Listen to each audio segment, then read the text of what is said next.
Childhood Education Task Force to order. As a reminder, please put your cell phones on silent so they are not a distraction during the meeting. Mara, can you please call the roll? Senator Schroeder, Senator Thomas, Senator Wilson, Here. Representative Bowling, Here.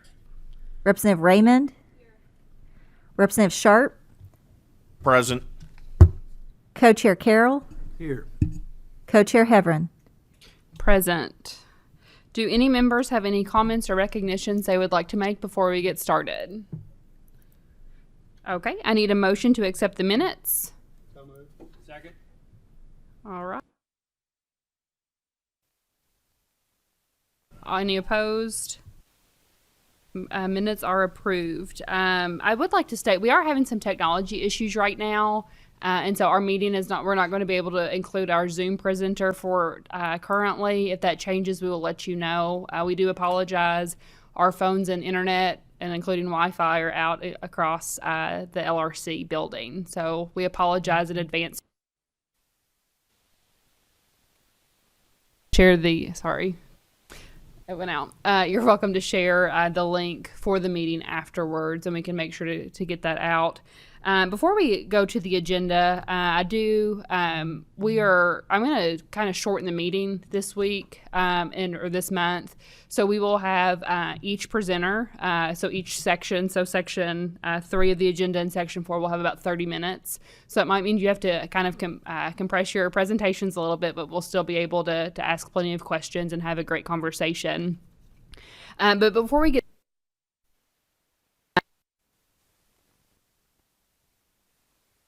members of the committee began receiving yesterday.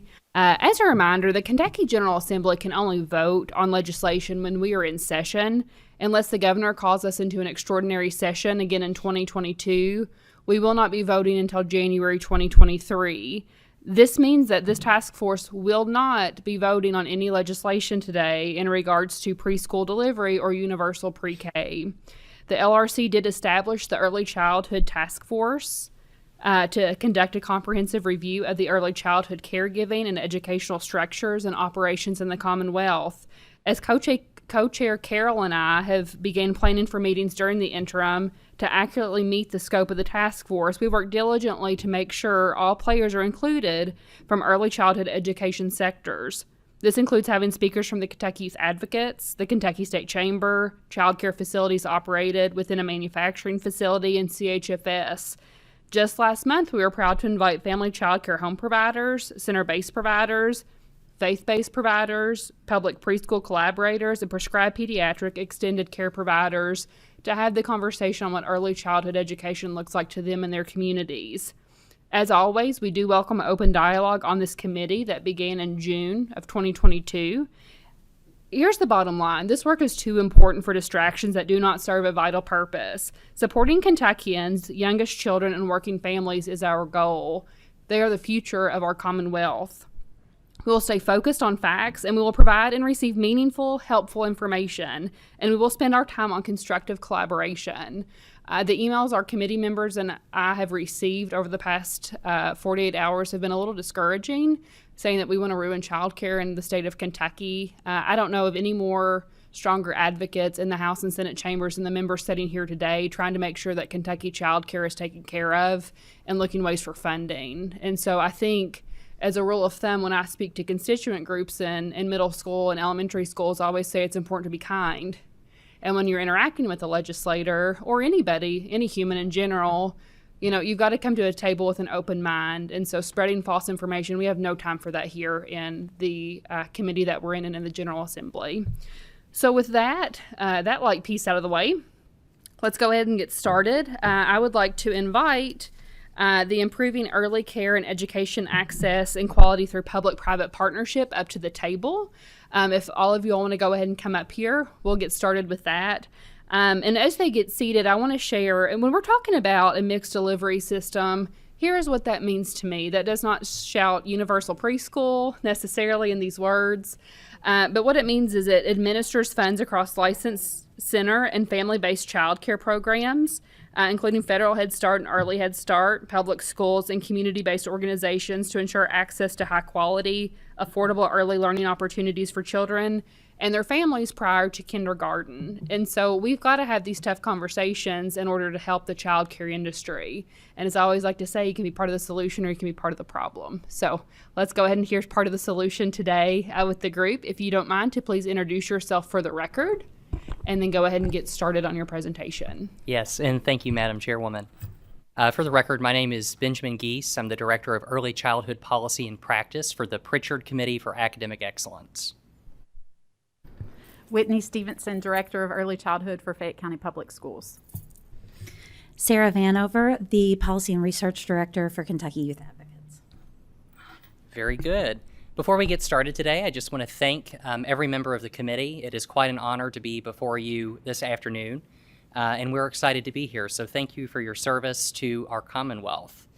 I want to begin today by taking a look at the title slide here and some themes when it comes to mixed delivery. And I want to reiterate the Chairwoman's comments, voluntary mixed delivery preschool. When we talk about mixed delivery, it's important to look at it through two very important frames. One, expanding access to quality, and two, supporting Kentucky's working families. So the first question we get, because we know that this terminology is quite wonky, is what is mixed delivery preschool? The best way to understand mixed delivery preschool is that it is a public-private partnership. It's truly best understood as a model. Could you repeat that, Ben? It is a public-private partnership. Thank you. Thank you. It is best understood as a model of having a public preschool classroom within a private child care center. It facilitates strong partnership among public school districts and private providers to expand access to publicly funded early learning services. It also wraps child care services around public preschools to provide full working day services for working parents. And that's very important, and I'll speak more about that later in my presentation today.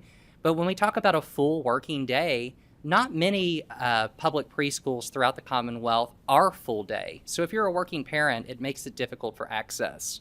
Mixed delivery public preschool helps to alleviate those concerns for moms and dads and caregivers across the Commonwealth. And also, the model blends funding from multiple early childhood funding streams to provide after-school care, as I said, in one setting. When we talk about those funding streams, we mean federal Head Start money, we mean public preschool money, we mean Ccap, private tuition, all braided and blended together in order to help stabilize and unify the early childhood sector, all with co-equal seats at the table. So the next question that I've alluded to briefly, so what does mixed delivery voluntary preschool mean for children, for working families, for public school districts, and for those early childhood providers? Let's start with the most important person here, and that's the kids. When we talk about its impact on children, it provides a full day and in some cases a full year of preschool, which otherwise may not be possible in a more traditional setting. Also, it helps to bolster quality, and the curriculum and instruction that those children would receive is developmentally appropriate. There's new research from Dr. Del Farron of the Peabody School of Education at Vanderbilt University out of Nashville that made several waves, you might say, at the beginning of the year, that talks about how really when it comes to 3 and 4s, our smallest children, it's more developmentally appropriate to have those children learning in what's called a play-based environment. Play-based environment helps to strengthen that childlike wonder and curiosity, which sometimes might be lacking in a more rigid K through 12 setting. So moving on down the line here, working parents. As I said earlier, mixed delivery preschool, you have a public preschool within a child care center. And that does a few things. As I said, most public preschools across the state are only half day. And of course, as we know, schools are out for the summer. I'm going to interrupt really quick. Our internet's back. Oh, yay. Good. So what we're going to do is we're going to take a slight pause. Yes. And then Mariah will be able to go down there and get the Zoom link on. You might want to contact the person from West Virginia I'm and let them texting know. them now. Yes, Country Roads. We got it. Thank you.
Okay, I think our Zoom persons are here. Are we good to resume, Madam Chair?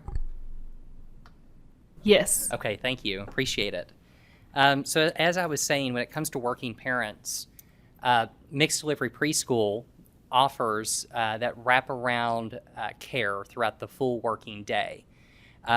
Children would be in a preschool classroom, sometimes for half day, and then rather than having to leave your place of business, your workplace, to go pick up your child halfway through the day, or B, have the public school system run buses midday.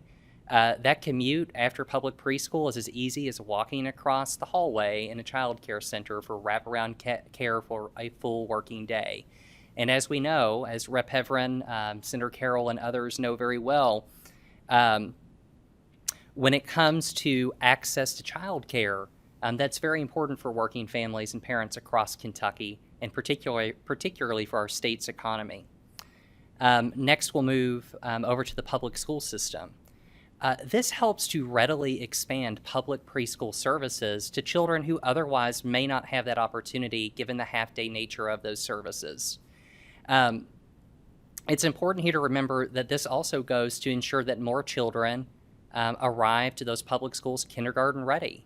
Opportunity to see those Bergantz scores increase. It also provides districts a good community building opportunity. Oftentimes, if you're a child care provider, you have a wonderful relationship with the family of those children from birth on. And so this is a way to really forge that stronger relationship between parents who ultimately could end up in a K through 12 system. And finally, we'll talk about child care providers. It helps to stabilize that sector by braiding and blending those funding. And of course, we know that's very important to the long-term stability of the overall early childhood ecosystem. Next, why is it needed in Kentucky? Just a few facts and figures here. Kentucky ranks 41st in the nation in the number of 3 and 4-year-olds in preschool, which is a fall from 28th in the nation back in 2008. We know that for the last decade, the total number of Kentucky 3 and 4-year-olds in preschool is flatlined at around half. Again, mixed delivery will help to ensure that greater access is possible. And in the fall of 2020, only 53% of Kentucky's public school kindergartners were identified as kindergarten ready on the Bergantz screener. So again, mixed delivery will help in that early education preparation. And when it comes to the economy here, it's also important to remember that in Kentucky, lack of available early care and education access results in over $573 million in lost earnings, business productivity, and tax revenue. Next, what are some pitfalls to avoid in preschool expansion? So I have a video that I will not be able to show due to technical abilities, but I'll do a good job explaining it. I will say that when this PowerPoint is uploaded, you will have the ability to click on the link. It'll be a live link, and I highly encourage you to watch it as it does a great job explaining. But if we take a look at where just a full-scale expansion of the public preschool system has happened in other states, it's not fared well for a number of reasons. Perhaps most comparable to Kentucky is Tulsa, Oklahoma. In Tulsa, rather than going with mixed delivery, they opted not for that. They opted for a simple expansion of the public school system. We saw there that cost for early care and education for that 0 through 3 population increased 33% overall from 2008 to 2018, with spikes of up to 55% in increased cost for infant and toddler care. Why is that? It's important to note that if you opt not for mixed delivery, you will take those 3- and 4-year-old children into the public system, which will then create a weaker market for childcare in particular. That will, we know unequivocally from these examples, crash that private childcare market. And I know that we think economically, but we also think in what's in the best interest for children. Well, if we crash that private childcare market and you have an infant, where will you find care? What about the care and the early education of that infant, that 1-year-old, that 2-year-old, not yet 3 or 4? It's important to preserve that option for those children as well. We also have examples from both California, where California saw the number of home-based or family child care providers decrease almost 30% from 08 to 16 due to not going with mixed delivery. And finally, in New York City, a model that's often touted as the model for a full-scale expansion of the public school system, they saw a 20% reduction in available infant and toddler care, and all the slots that were lost were found to be in high poverty areas. And this is all data from the Early Care and Education Consortium. So it's important to remember that we want to expand access for young children. We want all young children to be successful. We want all young children to have access to preschool. But it's not as simple as it may otherwise seem. And it's important that we go about this in the best way possible at a policy level. And that best possible way, the opinion of the Pritchard Committee, and I think you'll find from others today, is via a mixed delivery system. So, if we go ahead here, what are some model states Kentucky can emulate? And I want to preface this with, we know that no 2 states in the Union are alike. Every state is different. So here are some states that we thought might work well in Kentucky. You'll notice demographically, geographically, economically, many of them are similar to our state. The Commonwealth of Virginia, West Virginia, Alabama, South Carolina, Maryland, and maybe not so close to us, but a good model nonetheless, New Mexico. And these are just some states that are using mixed delivery across the United States. One example that we would like to highlight today is from our sister state, not too far away, just over in West Virginia. West Virginia has an excellent mixed delivery system that, again, while you can't exactly transfer everything from West Virginia into Kentucky, it's a good model for us to look to and learn from. So with that, I would like to welcome Janet Bachhaker from West Virginia to share her presentation with us. Good afternoon, everyone. I just want to do a sound check real quick. Can you hear me? All right, I'm going to go ahead and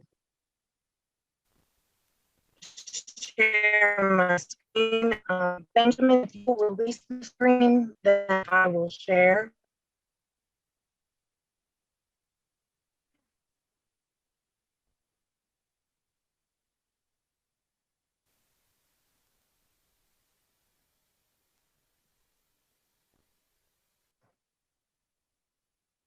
It's not letting me share the screen.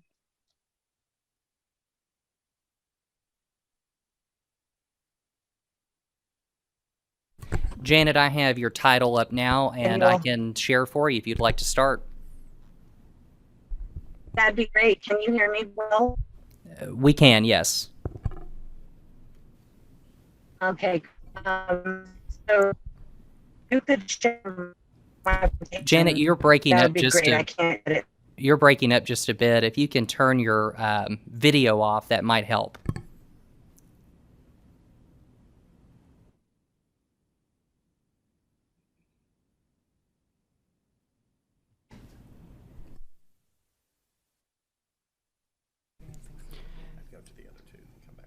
Okay. So it seems that she's dropped off the call. It seems like we might be still having some technical difficulties. Oh, she's back again. So it's too much drama.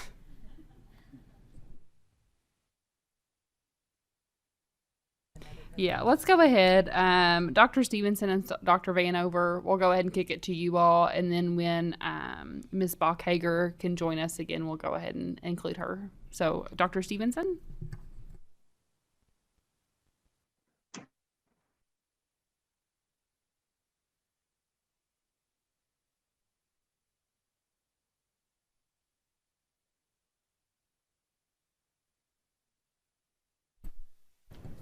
So again, I'm Whitney Stevenson. I'm with the, I may need some help with this because do we need to go ahead and get out of Zoom or just leave it? Sorry, I'm Dr. Whitney Stevenson. I'm the Director of Early Childhood with Fayette County Public Schools, and that what comes with that title is also I'm the state-funded preschool coordinator for the district as well. And I am not tech savvy, so thank you very much for this assistance. So I am here today to talk about the mixed delivery model that we currently have in Fayette County. We actually have had some partnerships that go back many years. Thank you very much. So I know time is limited, so I will jump right into the PowerPoint. So, but just for you to have a little bit of background about Fayette County, I just thought I would just give a quick overview of the preschool, the current state-funded preschool structure. So for our staffing in our classrooms, we have 1 lead teacher and 2 paraeducators per classroom. We have a ratio of 3 adults to 15 children.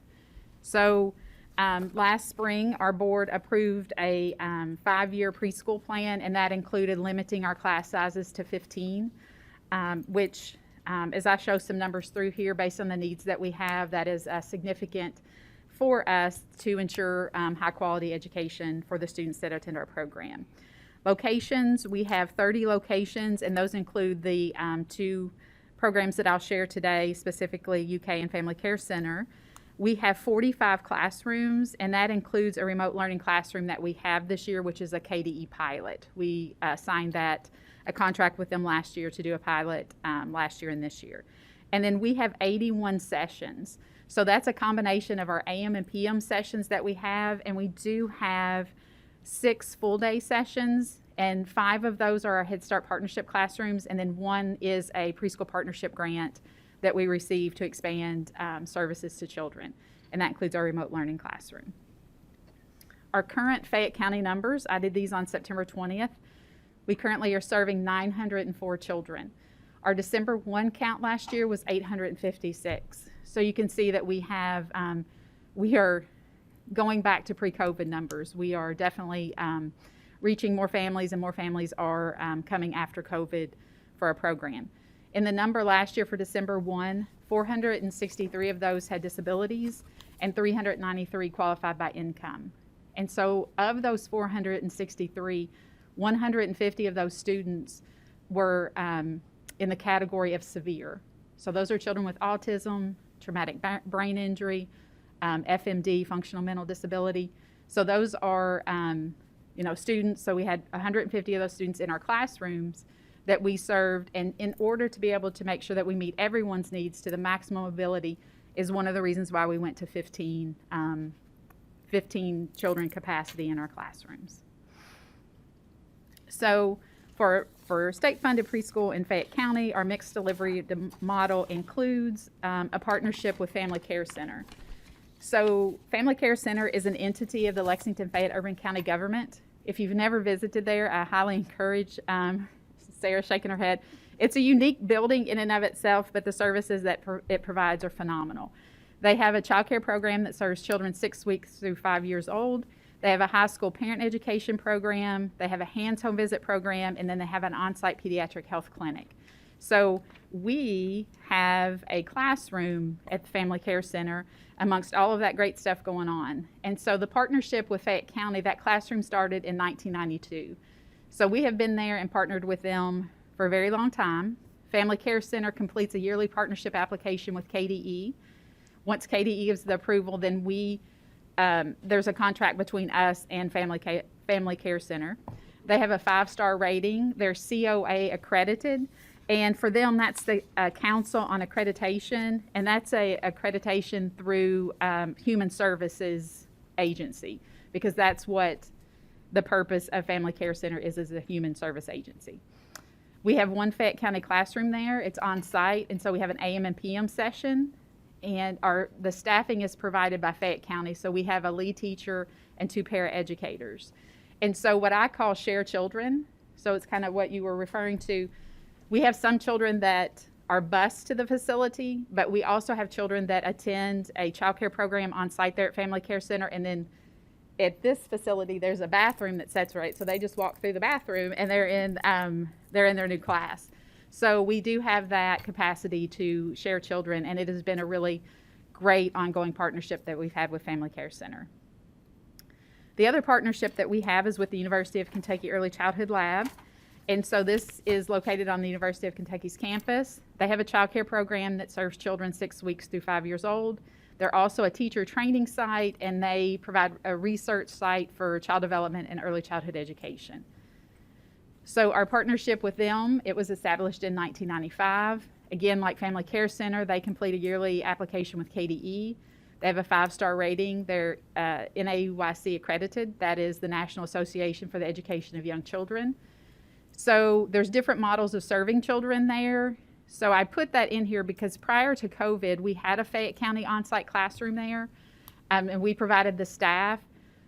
Some years, depending on the need and the space that they need, the children would attend a half day. We did have a full day, but then they could attend the afternoon as wraparound care at the lab school. The past couple of years with COVID and the space that the lab school is needed just for their own capacity, we've actually contracted with them to provide services on site. So the teachers there have the same qualifications our public school teachers have, the IECE, the Interdisciplinary Early Childhood Education Certification, and they provide the services, and then Fayette County pays them to provide those services. We push in related service therapists to go in and provide those supports for the children that qualify. Our private child care program partnerships. So this will look a little bit different, but this is our licensed center-based care and family care homes. So we currently partner with 40 child care programs to share about 200 children. So that is children that attend child care, and then their parents choose to apply or come send them to state-funded preschool, either with a disability or based on income, and then they go back and forth between the programs. It's parent choice. We have, our numbers are up. We partner with 40 child care programs to do that. We have child care programs that seek us out to help us provide that information to their families to be able to come to our program. We have also visited child care programs to provide support for individual children, and we have professional learning opportunities that include early childhood educators from private child care and state-funded preschool. So we do blended professional learning activities for all early childhood professionals in Fayette County. Head Start. So we partner with Community Action Council Head Start. So that's Early Head Start and Prep Academies are the services that they offer. And then our partnership with them, we complete a yearly full utilization that is a requirement from KDE. We complete yearly contracts with them for blended and partnership classrooms. And so blended classrooms are where they provide us staff to put in those classrooms, and then the partnership classrooms are where they pay us to serve children. Those are full-day classrooms, and we have to, whatever program, whether state-funded or Head Start, has the highest standard, if that's the right way to say it, we have to follow that standard. So we have to work closely with them to ensure that we're following the Head Start model or the requirements there, as well as the KDE requirements.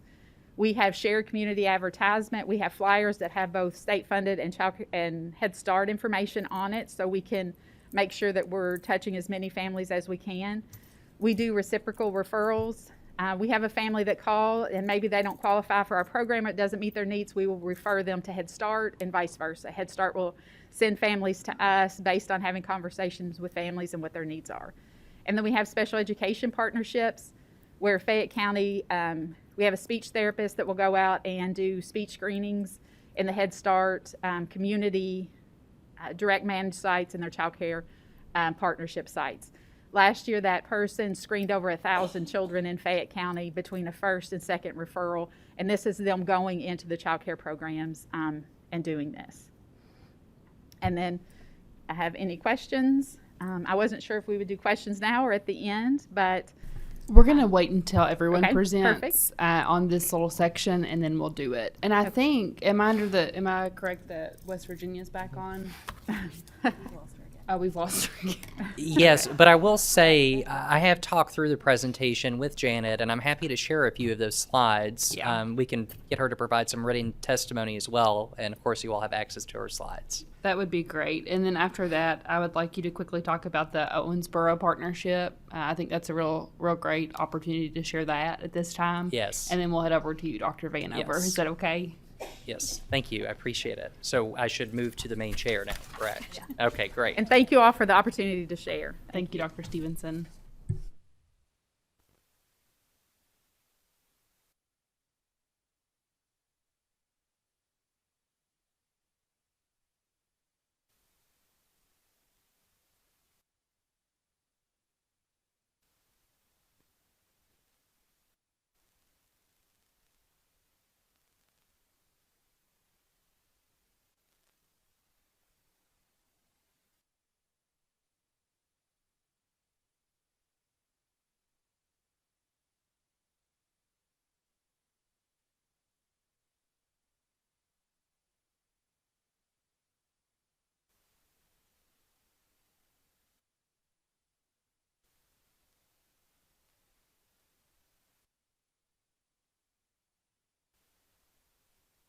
Thank you so much.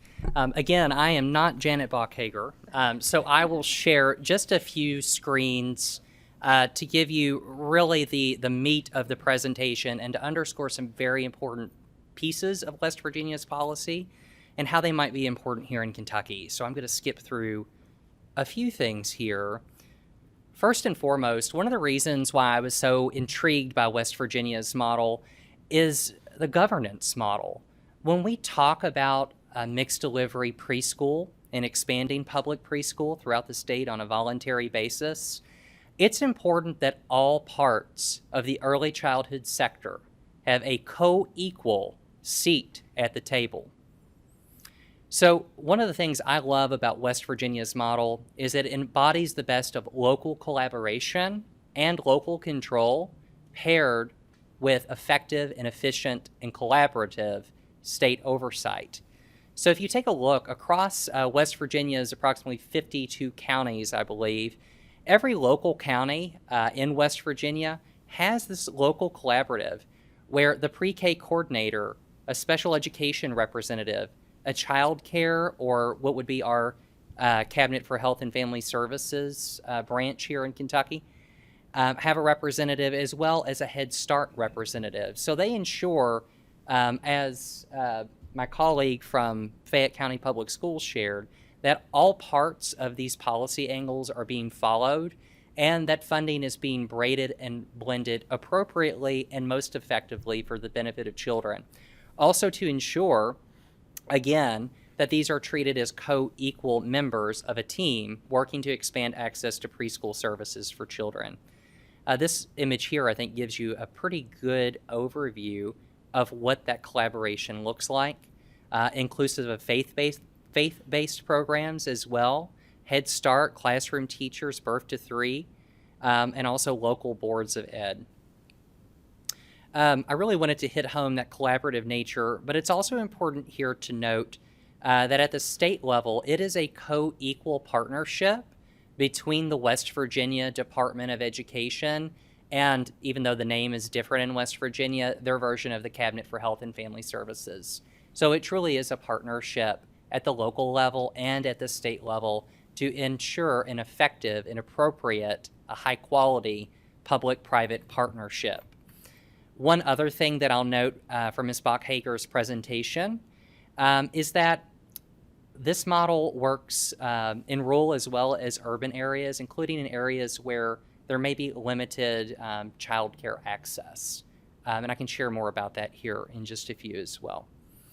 The only thing that I'll add from her presentation is that in West Virginia, this was a multi-year process. It really took over about a decade and some change to grow that access and to ensure that all of the counties had those co-equal seats at that table. Now, the one thing that I'll share aside from Janet's presentation, if I can get back to mine here,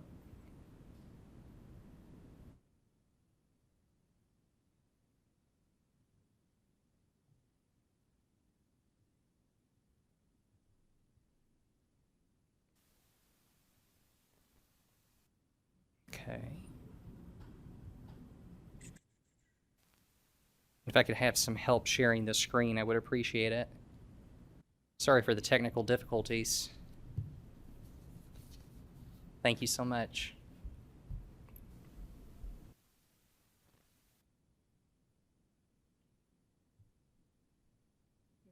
That one there, yes.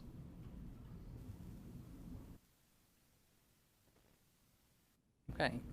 One item that I wanted to take an opportunity to highlight with the committee today is an initiative that is being led by the Public Life Foundation of Owensboro, locally in Owensboro, Kentucky.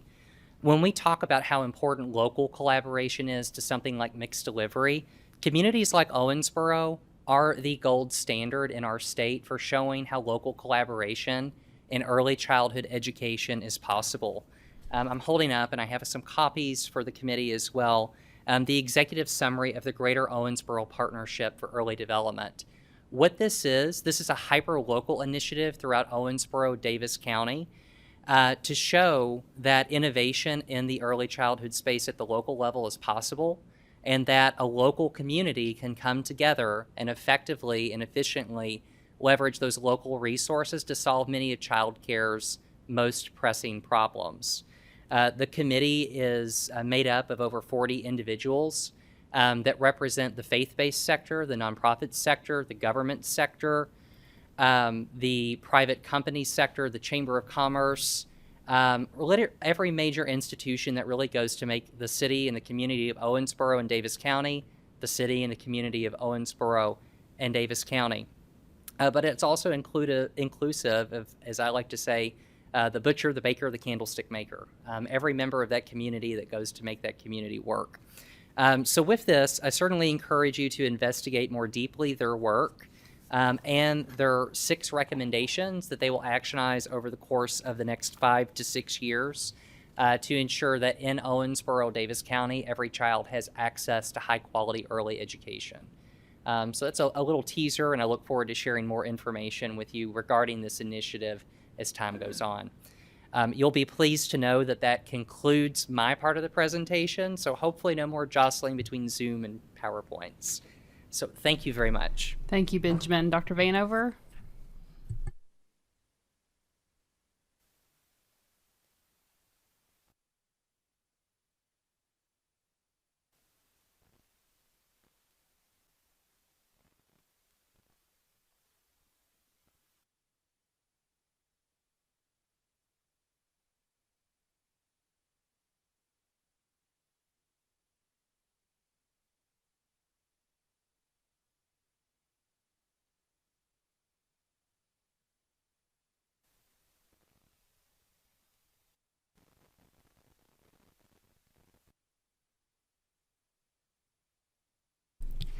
If anyone has any good song suggestions, we'll take those.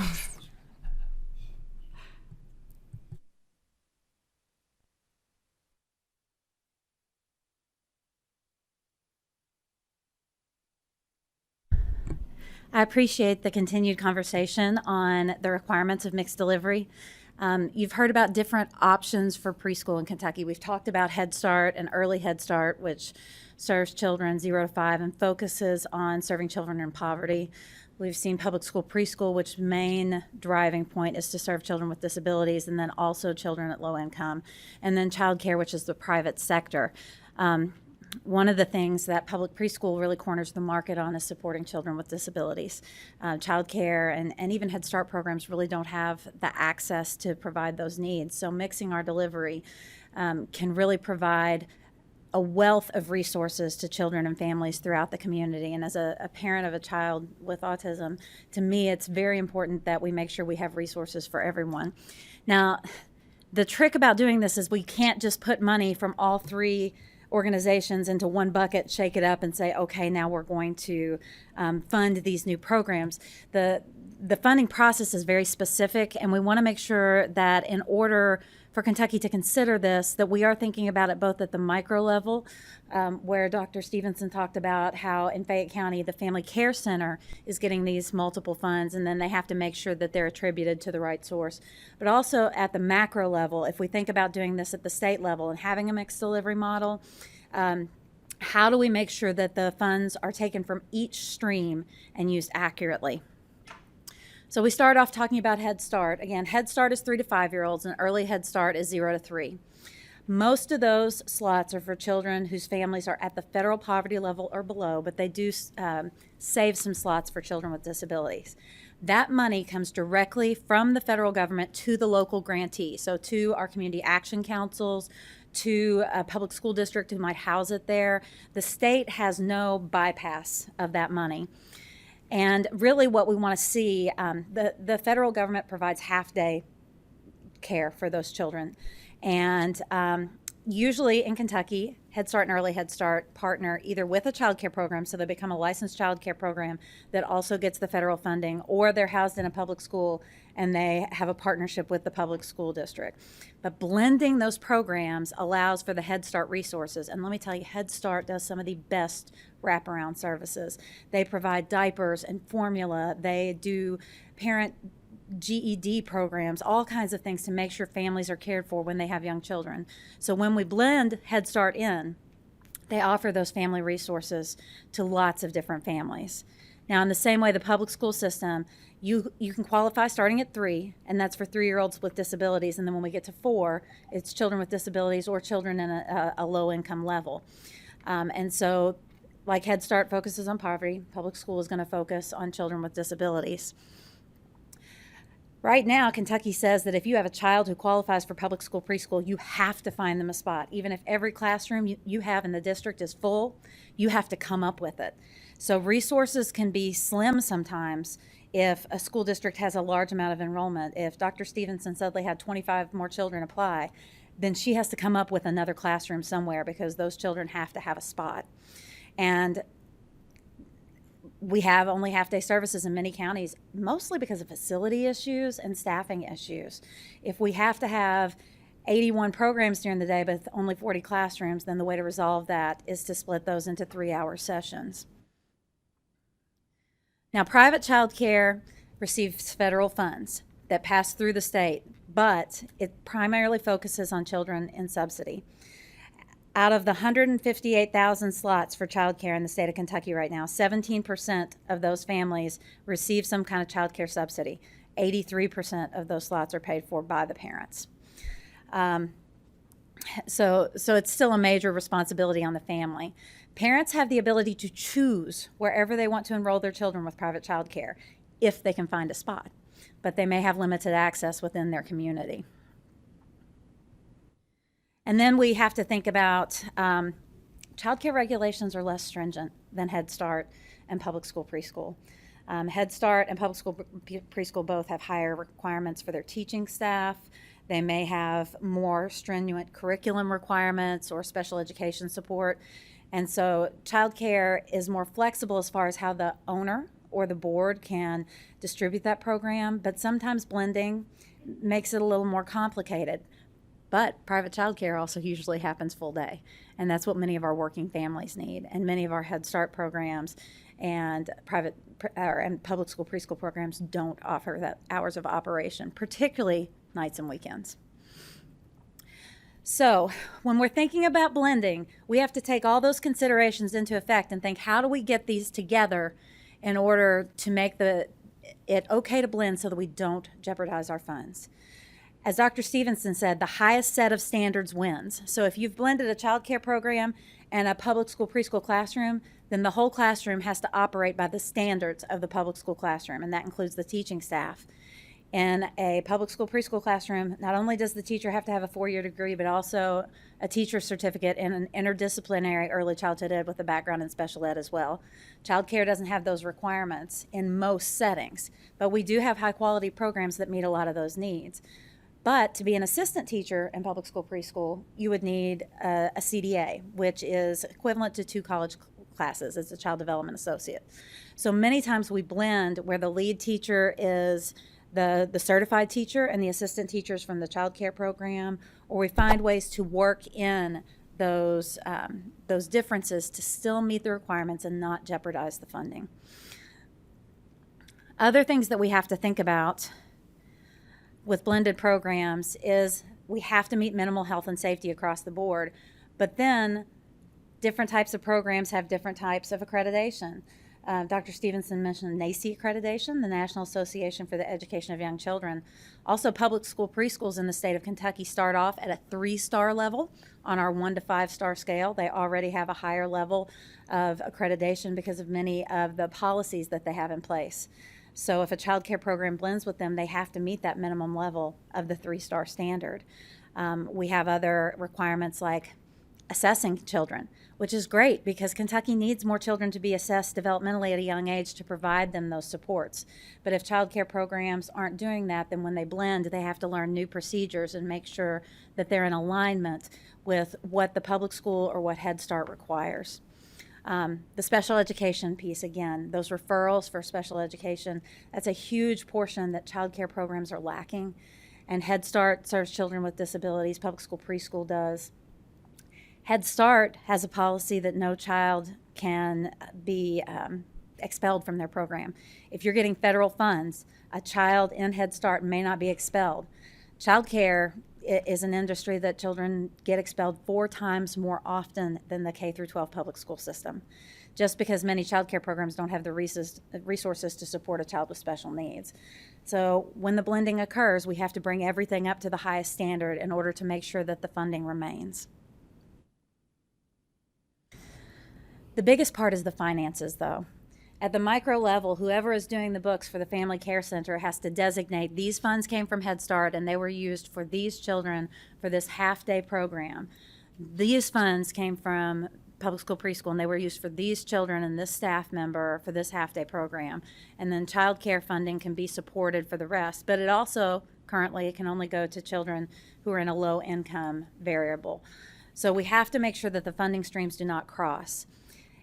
When they don't match during the audit process, that can cause us to lose child care block grant development funds at the state level, or the Head Start grantee can lose their federal funds through Head Start if the funding for blended programs is not used accurately. And so that's a really key piece that the administration has to keep in mind as they designate, we're going to do this statewide and expand mixed delivery, but in order to support everyone, we have to make sure that we have people in charge that know the regulation requirements and know the financial piece very well in order to split those funds out to make sure that the money goes to the specific purposes. And then there's a lot of accountability that goes into place. Child care programs are audited once a year at a minimum. Complaints could lead to additional investigations. The public school system has its own accountability branch where assessments are done. Everybody in the state utilizes the early childhood rating scales, whether it's an infant toddler classroom, preschool classroom, or an after-school classroom.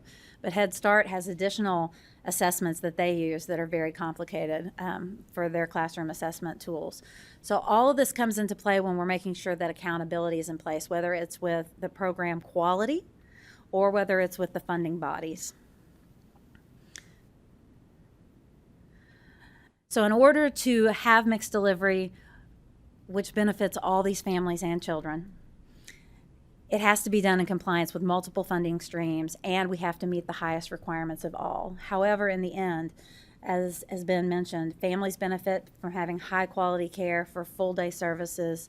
Children with disabilities benefit because they're in a day-long care where they can get the supports of the public school system but still have the extended care hours that they need. And Head Start often shares supports with families as well as the children enrolled in the program. The community benefits as the whole as long as the program is administered correctly.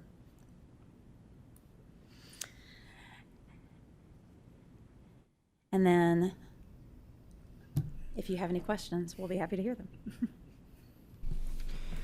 Quickly, I would like to recognize Senator Schroeder. Senator Schroeder, if you could just say that you're here, we'll get you listed on for roll call. I am present. Thank you, Madam Chair. Thank you, Senator Schroeder. Okay, I believe Senator Thomas has some questions. I'm going to do it without any charge. You know, Madam Chair, you are quickly becoming one of my favorite chairpersons in the legislature. I am honored. You know that, don't you? I said one of them. I didn't say the favorite, Senator Carroll. I said one of them. Okay. Dr. Stevenson, first, it's good to see you again. You too. Thank Okay. you for having me. I just want to be clear on one thing. What Fayette County is doing now is limited by students in low-income families or by students with disability now.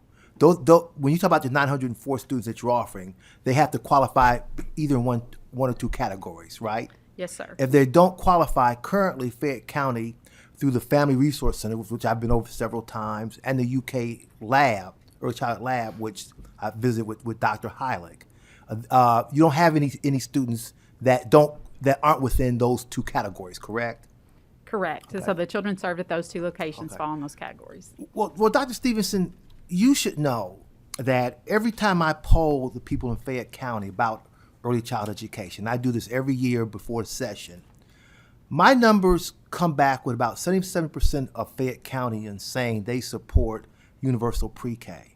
Mm-hmm. Okay, that's what I get, about 77%. So since we're a testimony-taking body here, I want to know what your views on that are for those middle-class families who don't get advantage of that. You know, because as we know, the wealthy are going to pay to have their 3- and 4-year-olds, go to all the elite early childhood schools in the city, and I'm not going to mention them by name, so I'm going to miss one. I'm not going to do that. And the low-income families through Head Start, and I'm going to be with Dr. Price tomorrow, can take advantage of. It's the middle income, our middle income, that's harmed by what we see now here in Kentucky. So what's your view on that? So, there's always been a conversation in early childhood about universal preschool. And then I think last year from the federal and the state perspectives, the governmental perspectives, a lot of conversation came up.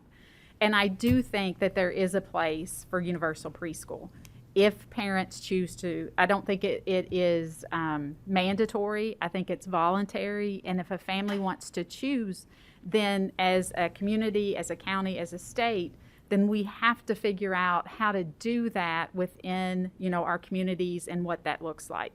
But I do think there is a place for that if a family does want to send, their child, that we have the opportunity for that. But I think it's through these conversations, I think there's a lot of moving parts that have to be considered. But I do think a voluntary program like that would benefit the families of Kentucky. Mm-hmm. Dr. Vanover, my question to you, and first of all, I want to say you gave me a reading assignment for this meeting that I want to say I greatly appreciate it. Brought me back to my college days. Just for the record, since we're taking notes here, Dr. Vanover has written a book, an excellent book, by the way, on America's child care crisis. I would encourage all to read that book. It's very enlightening for us as we take an in-depth look, a very surgical look at the child care industry here in Kentucky. So I want to applaud you for your book. I've read that. My question to you is this, Dr. Vanover. We really are facing a conundrum. Going back to my Senate colleague, I want to say Danny, but going back to my Senate colleague, he mentioned this morning that we do have a situation where that if we just go and just try to do what New York and California did, we will crush the child care industry because their business model is such that they really make their money by having 4 and 5 year olds in their school because of the ratios and the faculty. And we have to have daycare for working families. We just have to have that for our society. And the child care industry is critical. It's a critical sector to that. At the same time, as you just heard me talk with Dr. Stevenson, there's a strong desire by at least certain parts of the state, particularly where I'm from, that middle-class families ought to be able to send their children to preschool without any cost at all. Strong desire for that. And the numbers indicate that students that do that really do see a benefit from that. In fact, you cite 2 in your book. One, they come to kindergarten with a greater readiness than those that haven't had any preschool. And 2, with English language learners, they're able to get off the English language learner path sooner than those that don't come to preschool. So again, I would like to know your thoughts on what's the best way to marry the two so that we keep the child care industry in place, because we need that, for our workforce, and for people who want to work and build their careers, they can do that. Yet at the same time, offer preschool to middle-class families at no cost. Well, just like the model that Dr. Stevenson talked about, now Fayette County is only utilizing this for children that qualify due to low income or disability, but it doesn't have to be limited to that. So if you say in a public school, we might assign a price tag to each student's tuition each year. Each school is awarded $9,000 per child, or whatever the estimate is by the SEEK formula, things like that. Assuming you partner with a child care program, then the classroom at the child care that has the 4-year-olds that are all attending, they would get that SEEK number. They would get that number of $9,000 per child. In that way, to have that high quality classroom at the facility, the child care program would get the funding to continue to operate as long as they meet the standards in the contract with the public school system. And the child care program could continue to operate because, as you said earlier, the 3 and 4-year-olds is where child care providers make their money back. The ratios of adults to children are so low in the infant toddler classroom that they lose money.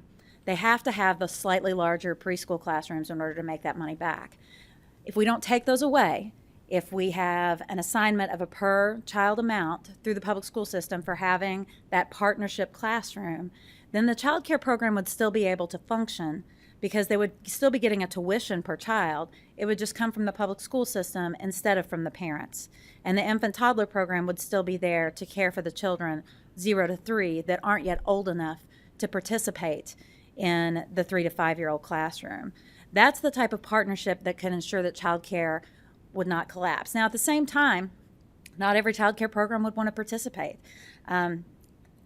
We have private schools throughout Kentucky that do not take state funds, and they operate solely on a tuition-based system. And they're a needed part of the community for families that want that type of option. Not every child care program would have to participate, but there are high-quality child care programs that could easily partner with the public school system and already easily do in some places with Head Start and public school preschool, could receive that per child amount and then continue to operate that way. Head Start already has a very effective model. They have early childhood partnerships and Head Start partnerships where they partner with a child care program. They give them a certain number of slots. You're going to have 20 preschool slots that are funded by Head Start. We pay for it. We'll come in and monitor to see how you meet our expectations. The children would not have to pay because they're Head Start qualifying and they live at the poverty level or below. But the funding goes to the center for that child's tuition just from Head Start, not from the family. And the center continues to prosper.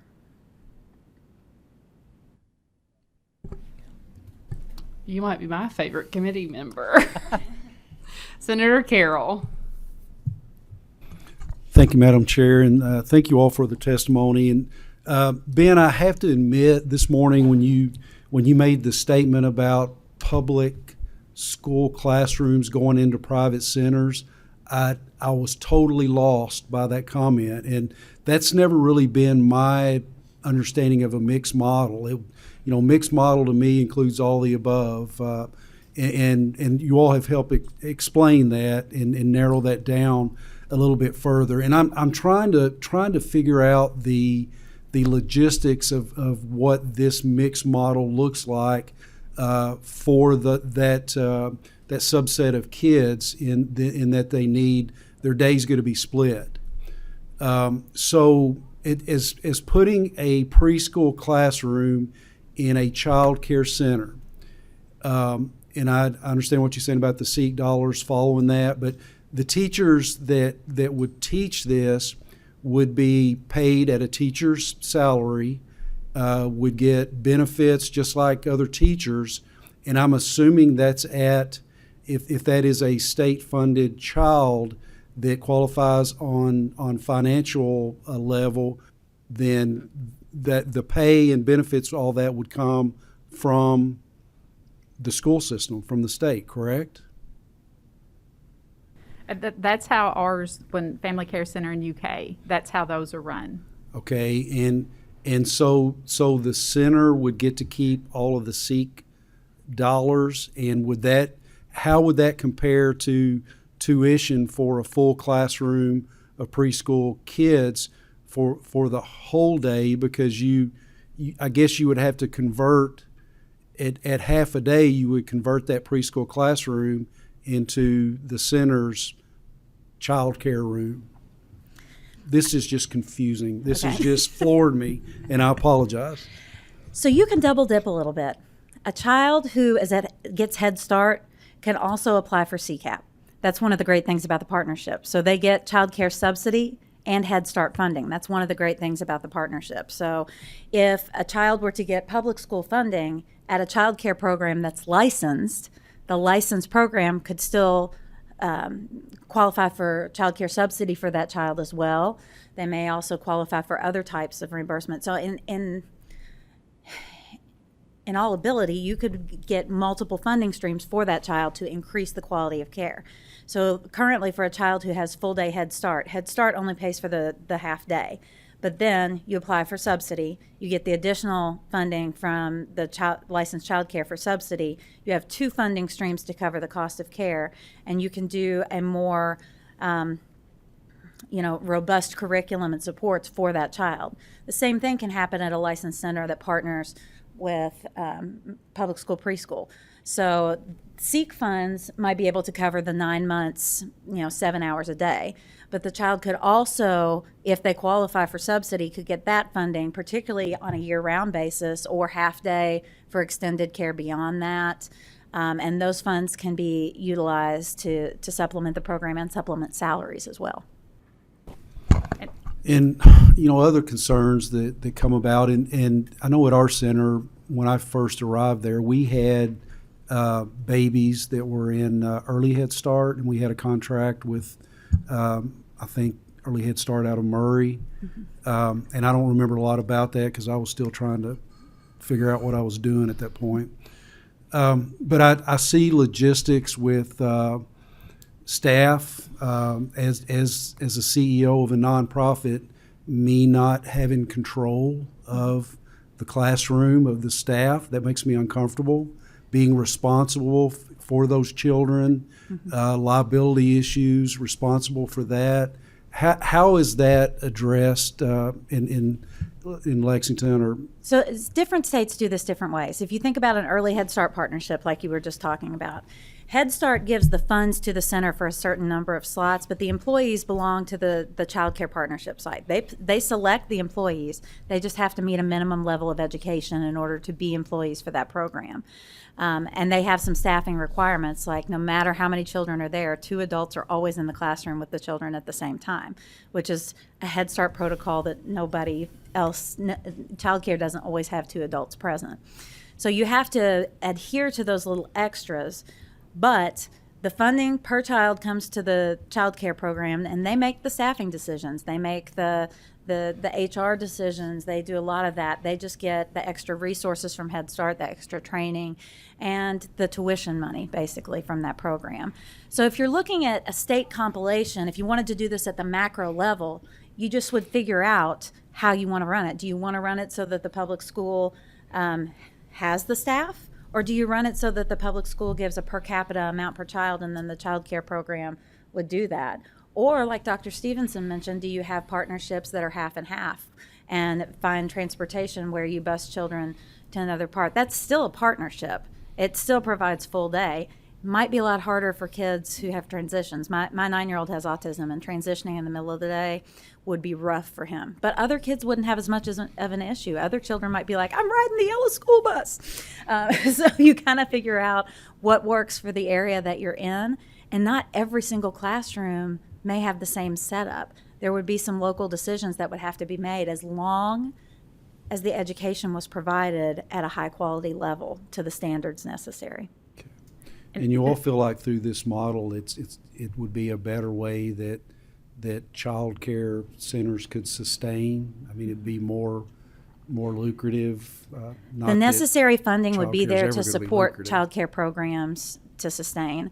And I can tell you that programs that partner with Head Start or Early Head Start right now, I was the Early Head Start Partnership Coordinator for Fayette County when I worked at Community Action Council. And the programs that receive those extra funds, you know, they had supports for playground equipment they might not have had otherwise. They had supports for staffing, benefits, and training that they wouldn't have been able to have otherwise. With the Head Start requirements, children started getting more intricate lesson plans where they had individualized goals. That's not something child care typically does, but when they met the Head Start standards, then they started doing those developmental assessments and looking to see what's the next goal for each child and raising the quality of the education for each child in the classroom setting. So you see the benefits of those partnerships immediately, but you have to figure out how to help everybody get to the same common baseline. Yeah, and Senator Carroll, if I may add, the model that I described in this morning's press conference is only one model. There are multiple different methods to go through this, and ultimately the method in which is ultimately decided upon will need to be decided based upon local communities and those local needs. Using that collaborative process from West Virginia that I elaborated on a little earlier. So I just want to make that very clear that just for clarity's sake this morning, that's kind of a simple way of thinking about it. That's one way that it can be done. That is certainly not the only way in which it can be accomplished. Can I add for Fayette County when we're talking about the hiring piece? When we hire our staff for those classrooms at Family Care Center in UK, they are at the table with us during the interview to see like who would be a good fit for their program as they know their full program. So we do include them in those interviews in that hiring practice. And I also want to say, I know there was some conversation about SEEK funding and preschool dollars. Preschool is not included in the SEEK funding. We have separate per pupil amounts that are provided to us. So it's a separate funding source than SEEK funding. So I just wanted to get that out there because I have heard SEEK funding used a couple of times.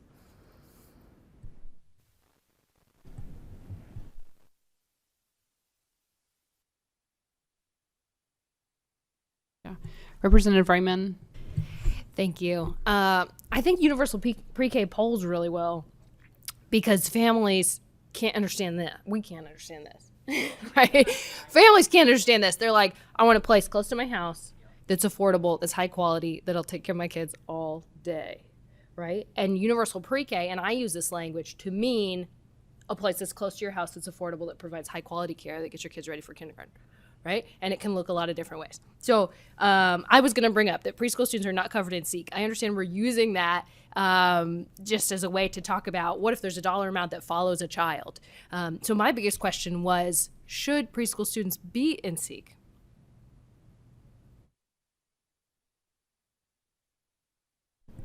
That one's over my pay grade. That's totally on Department of Ed. The idea, though, is that each child in the program has kind of a cost attached to them for a year of care that would be high quality. And I use SEEK as a K through 12 example, but whatever the cost is that would be high quality care for that child would follow them. And you have to determine, you could have universal pre-K in the state and it'd still only be 3 hours a day.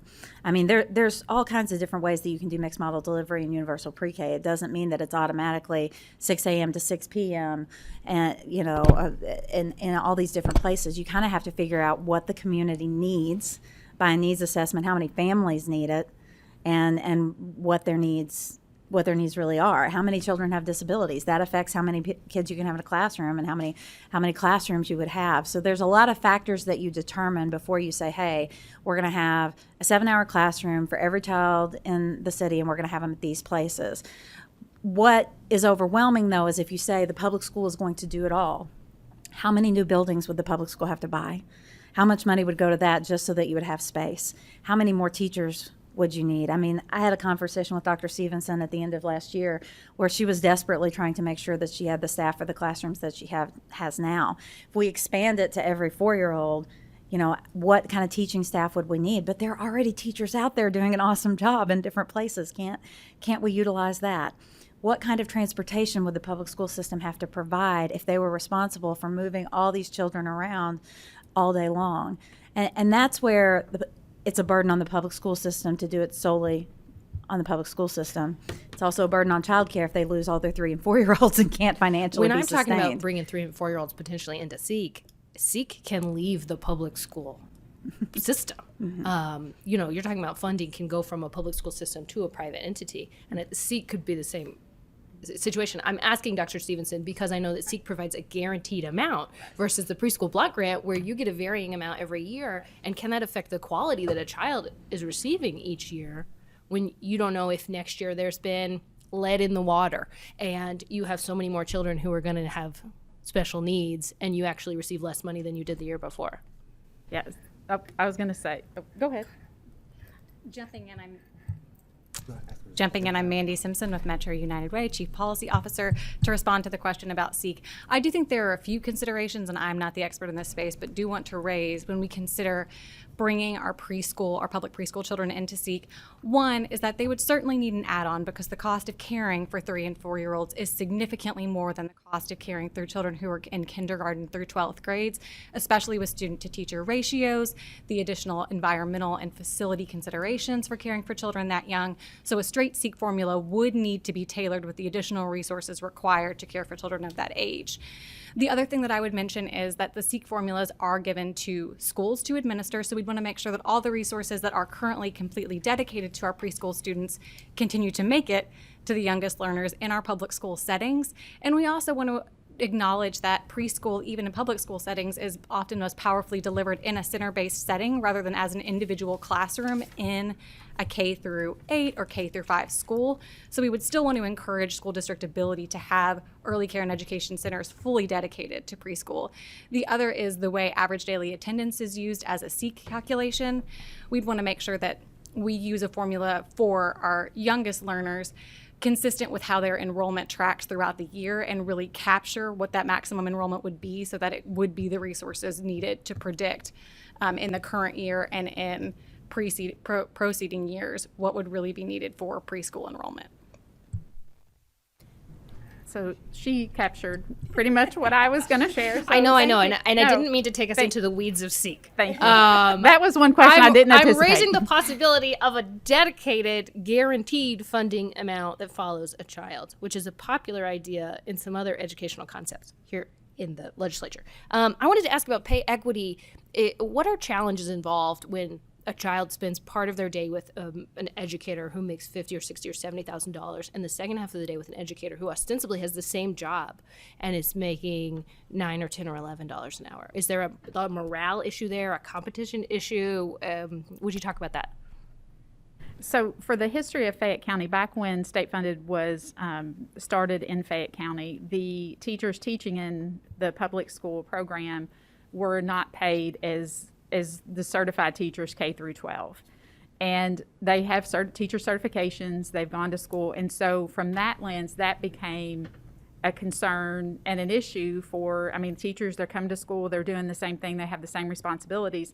So for the school system, these are certified teachers who've gone to college that they are teachers like K through 12. So we had to compensate them in that way. And I think, you know, in the child care program, based on, you know, the hourly wage or what they generate for tuition kind of drives what they can pay. I do think, I mean, we hear people say, well, you make a lot more in state funded.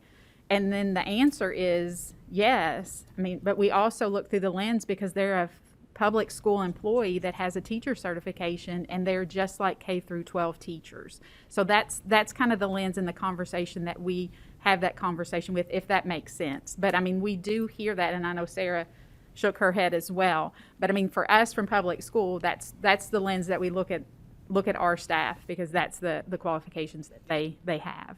With staffing and pay equity, you have to think child care providers typically make the lowest amount. And then great child care teachers often get snatched by Head Start because they make more than child care.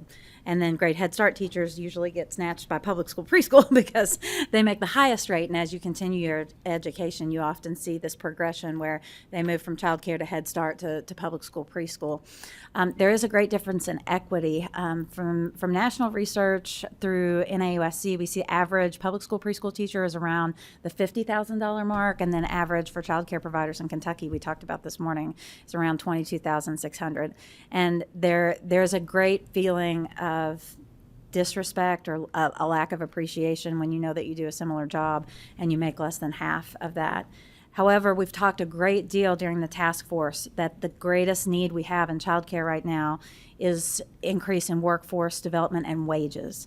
If we focus a lot on increasing the wage, do some type of wage supplement, find a way to attract people to the field with a more stable wage and benefits, then we're going to be able to work towards decreasing that gap in disparity for pay between the two entities. And ultimately, the partnership is going to be stronger when the pay equity is within a closer proximity.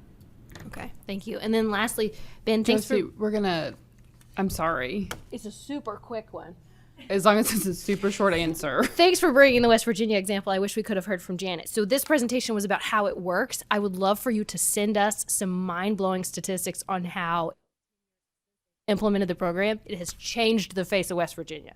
Undeniable statistics that we just are going to have to act on. I will most certainly get those to you. Thank you. Thank you. We're going to go ahead and move on to our next presentation, Childcare Opportunities and Challenges in Rural Communities. If there are members that still had questions, I invite the table guests to stay after the meeting. But if Miss Debbie Link and Becky Stacy could come up here. And I'm going to apologize. I've got to leave at 4:30, which was kind of the thought of the 30 minutes each. But you know what? We've had some really great conversations. So Co-Chair Carol will take over. I have to get back to my district for an event. As a reminder, we are here to serve the people the districts were elected to. So it's important for me to get myself back to the 18th district. Please introduce yourself for the records, and please excuse the slight interruption when Co-Chair Carol and I switch seats in a little bit. Thank you. I'm Debbie Link with the Child Care Council of Kentucky. I'm Becky Stacy. I am the Executive Director of the Appalachian Early Childhood Network. And I'm not sure how to pull up my PowerPoint from here, if someone could help.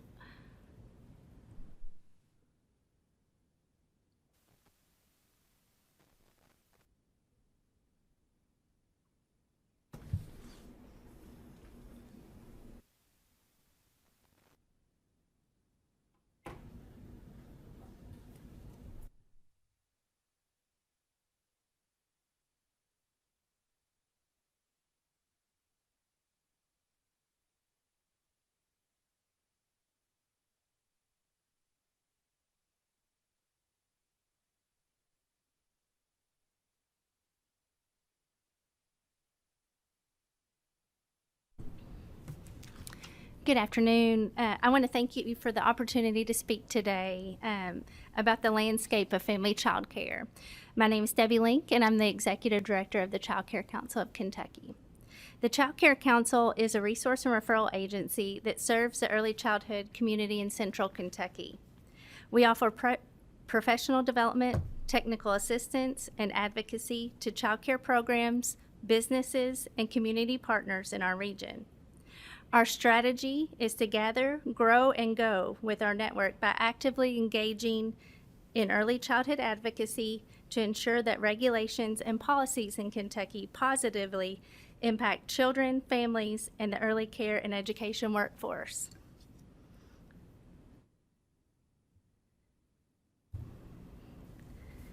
The Child Care Council's mission statement is to serve as a visible community resource committed to offering access to affordable, quality care and education. And our vision is to promote, expand, and enhance services that improve the quality of life for all children, families, and early care professionals in the Bluegrass. The Child Care Council of Kentucky is one of 5 resource and referral agencies across the state that participate in the Family Child Care Network. The network was formed in July of 2021. The Family Child Care Network of Kentucky recruits and supports in-home care, families, and communities to increase and sustain access to quality early learning experiences. There are 4 types of child care in Kentucky. A licensed Type 1 child care facility is a facility licensed to care for 4 or more children in a non-residential setting. A licensed Type 2 family child care home is a child care program in the home of a primary licensee and typically cares for 7 to 12 children, including those related to the licensee. In a certified family child care home, the provider cares for up to 10 children, including those related to the provider in his or her own home. A registered family child care provider could be a family member, a friend, a neighbor who cares for up to 3 children in the provider's home or in the home of the child. I'm going to focus on Type 2 and certified family child care homes. Estimates from the early 2000s note that Kentucky had a record amount of family child care providers with over 1,200 certified and Type 2 homes. Currently, we have 241 certified and Type 2 homes and 163 potential providers. Since January 1st, the Family Child Care Network have 3,745 points of contact with these potential providers. There are many benefits of choosing a certified or Type 2 family child care home. They are licensed and offer quality and safe learning environments. They have lower teacher-child ratios. There is a choice of curriculum. They can choose a provider that meets their culture, background, and values. They are sustainable in rural areas where Type 1 centers may not be. Siblings can attend together and benefit from mixed age group learning. The providers are trained educators. Some have the availability of non-traditional hours to meet the needs of second, third, and weekend shift workers. And lastly, these providers have the support of the Family Child Care Network. As you can see, we have a concentration of family child care homes near Louisville in the central part of the state. This map shows the need for more providers in the eastern and western parts of the states where child care deserts exist. Some of the contributing factors to the decline in the child care industry include the increased cost of meeting the minimum requirements for certification, the increase in local municipalities implementing zoning restrictions on home businesses, and the decrease in funding for the Child Care Assistance Program. Regulation itself is not the challenge. It's support for implementation and consideration of the unique family child care home setting that is. National survey response data from state licensing agencies reported by the Federal Office of Child Care confirms Kentucky's downward trend, showing that more than 97,000 licensed family child care homes in the United States closed between 2005 and 2017. The drop in the number of family child care providers can be a hardship for families, especially parents who work non-traditional hours, live in rural communities, have infants and toddlers, or they don't speak English as their primary language. Low-income families and vulnerable populations may be most affected by the lack of available family child care. Families may choose family child care because it better fits their preference for care in a home-like setting that meets their cultures, backgrounds, and values. Families with lower incomes, families needing care for infants and toddlers, and families who are Hispanic or African American are more likely to use family child care than center-based care. As our colleagues have stated, the wages of early childhood providers are low. This child care industry was fragile long before the onset of the pandemic due to low wages, staff turnover, and limited investments in child care centers. In most family child care homes, the teacher, who is also the administrator, making from $5.50 an hour, well below minimum wage, to $22.10 an hour, with a median income of $27,560. The Child Care Assistance Program provides financial assistance to at-risk families when the adults are full-time students or work a minimum of 20 hours per week. Currently, families at 85% of the state median income can qualify for the Child Care Assistance Program. Prior to the pandemic, families qualified at 160% of the federal poverty level. Child care assistance in Kentucky was based on the market rate of the child care in the county and the age of the child.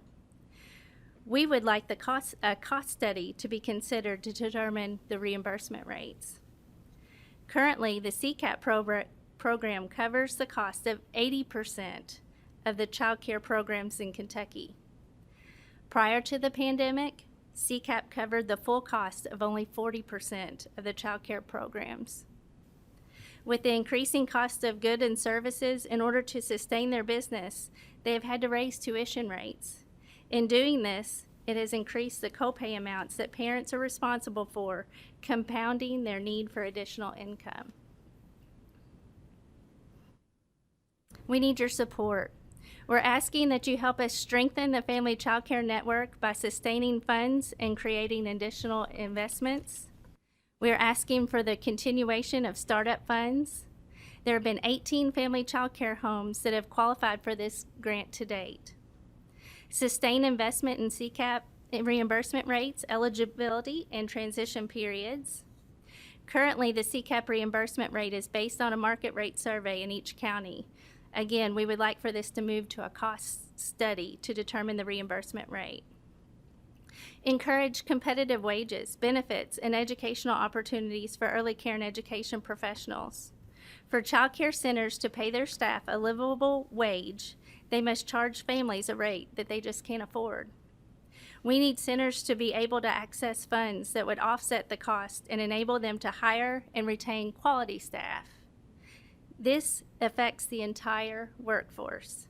Without stable child care, there cannot be a stable workforce. Recommend studying local planning and zoning restrictions and fees. There is a great disparity in zoning across the state, which often creates a barrier for opening a family child care home. This cost varies from $25 to $500, depending on which county they're in. And to support the successful implementation of House Bill 499, which incentivizes employers to contribute to the child care costs of their employees. I'd like to thank you all for your time, and I'm going to give it over to Becky Stacy to talk more about the importance of family child care providers in rural communities. Let's see if we can.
Good afternoon.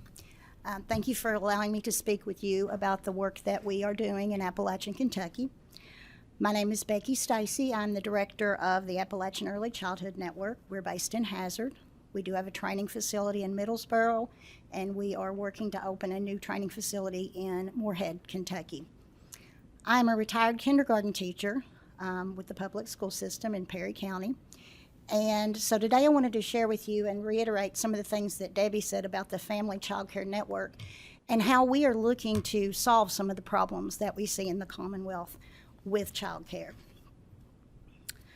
So our mission is we work to build an environment that supports quality, affordable early care and education for families in Appalachia. Our vision is that families in Appalachia will have access to quality, affordable early care and education that leads all children to reaching their fullest potential. We are part of the Family Child Care Network that was recently formed. The Appalachian Early Childhood Network covers the yellow counties that you see on the map. Altogether, that is 46 counties, and in those 46 counties, we have 42 family child care homes. That doesn't include child care centers or Head Start. But in some of those counties, especially in eastern Kentucky, we have no child care to speak of. Family child care centers. The only option parents have is when their children are old enough to start Head Start or preschool. So we feel like one of our solutions is to look at family child care homes as being vital to the child care industry. Debbie mentioned a lot of the reasons that parents might flock toward family child care homes. One is the child caregiver ratio. There's a very low child turnover. Many families that start their child in a family child care home as an infant will leave that child in that home until they start kindergarten.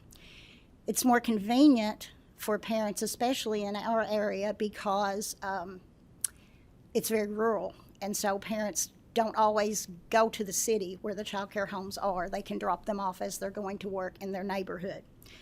The atmosphere, the parent can choose what kind of family child care home, what kind of culture they want, and they can pick that for themselves.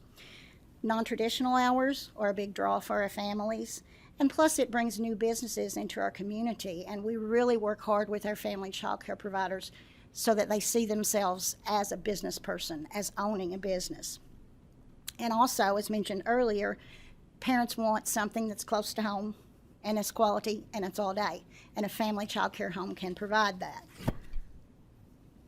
So I wanted to, as I said, I'm a retired kindergarten teacher and a storyteller. In fact, for 27 years, I was a storyteller, a mom, a dad, a grandma, a grandpa, an entertainer, a dancer, a singer. I did all those things. And so especially the past month and a half in eastern Kentucky, one of the things we've had to do is really listen to our families and what they're going through. So I wanted to share with you a quote from one of our parents when we shared a family child care home on our Facebook page. She said, "Marcia's the best. Both my children loved her. They learned so much under her, as well as being well cared for and loved."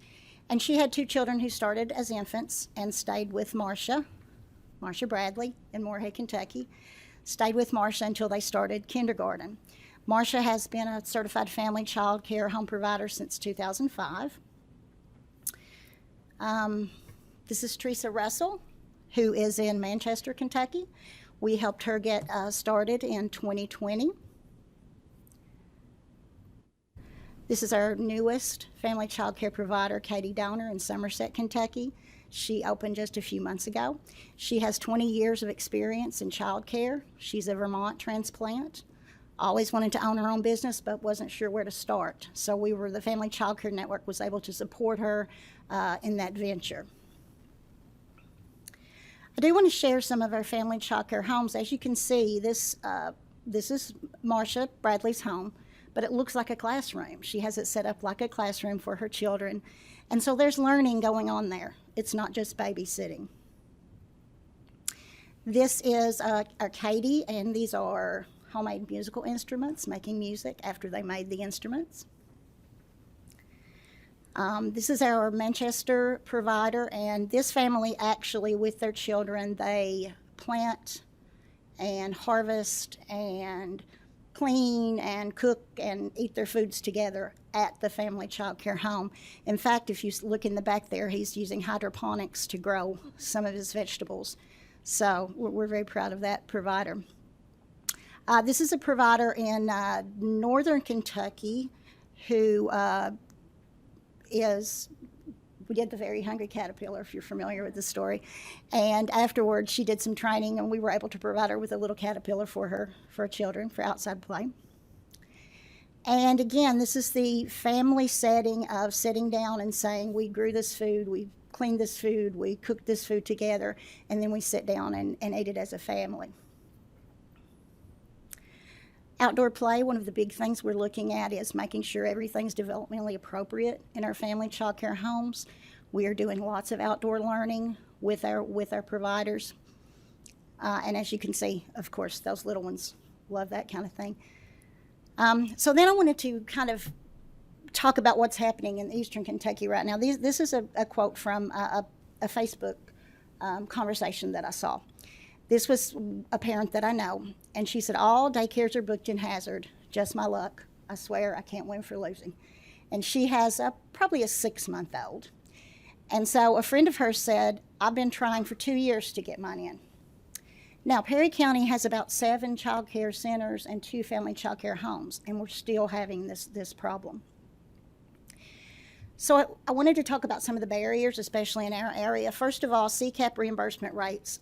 Some counties are receiving about $20 less per child than other areas, especially in Eastern Kentucky. Economically, lots of people in Eastern Kentucky don't have the capital to open a new business in a rural community.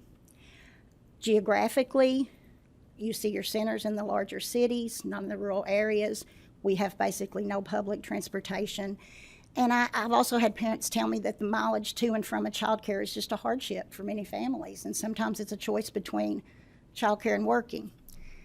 So of course, we've talked about today the workforce barriers, the staff shortages, compensation for child care providers versus the education that we see being required and the classes that they have to take, and then lack of business training for potential providers, which Family Child Care Network is working on right now. So I wanted to end, again, I said that I'm a storyteller, so if I may, this one will be quick. Because we're in a small county and because I taught for so many years, I know basically everybody. I taught basically everybody and their children. And so a couple of weeks ago after the flood, a friend called me. She just knew me because I was a teacher. And she said that she had lost her husband in the flood. She needed childcare. She was struggling to find it, so I told her I would help her. Even though I already knew the answer, there were no spots available. So yesterday she called me back and she said, I've had to put in my 2 weeks notice. Now she's an RN. She was working at one of our local schools. She has a 9-week-old and a 4-year-old, and she's having to leave the workforce because before she lost her husband, they kind of did a patchwork. The husband helped, the mom helped, the grandmother helped. Now she has to go back to work and she doesn't have that backup plan, I guess. So she had to give her 2 weeks notice. Someone who said she had worked since 16, someone who had worked her way through school, who had become an RN, is leaving the workforce because she just doesn't have childcare. And that's not even looking at quality and those things. It's just looking at there's no spots right now. So what we're looking at, along with the other agencies, is bringing more family childcare into our area. And so I also wanted to say that when we look at statistics and when we look at data, I'm a data person, but we also have to remember those faces and those voices from our area. And I do also believe that this committee wouldn't exist unless you already believe in those voices and those faces. Thank you. Thank you both very much for your presentation. I really do appreciate the recommendations. And there's going to come a point that's going to be where we are, and we're going to have to look at those recommendations and then start formatting policy to make those things happen. And I think you all have been very specific. Are there other policy issues, statutory issues that we need to look at that are, and an example is the zoning ordinance. We passed a bill last session to loosen that up to some extent. Are there any other things similar to that you all are aware of that would foster growth of these providers? Zoning was not such an issue in our area, but I believe it was with you. In a few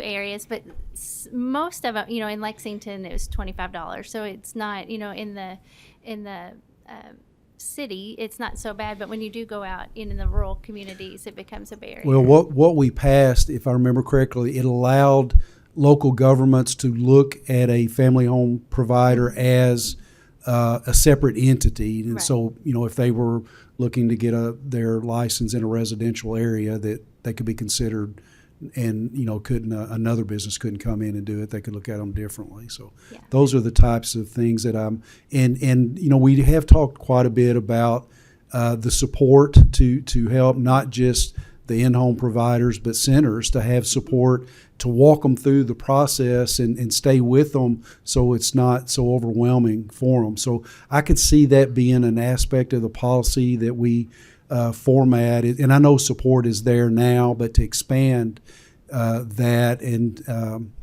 I see that being as a large component also. Any of the members have questions? Go ahead. What's the average startup cost for a family child care home?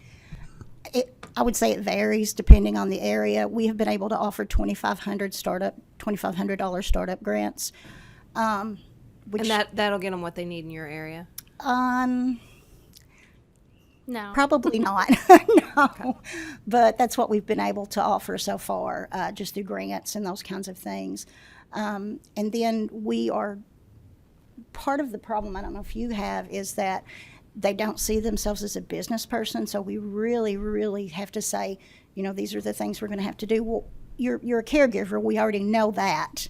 That's what you want to do.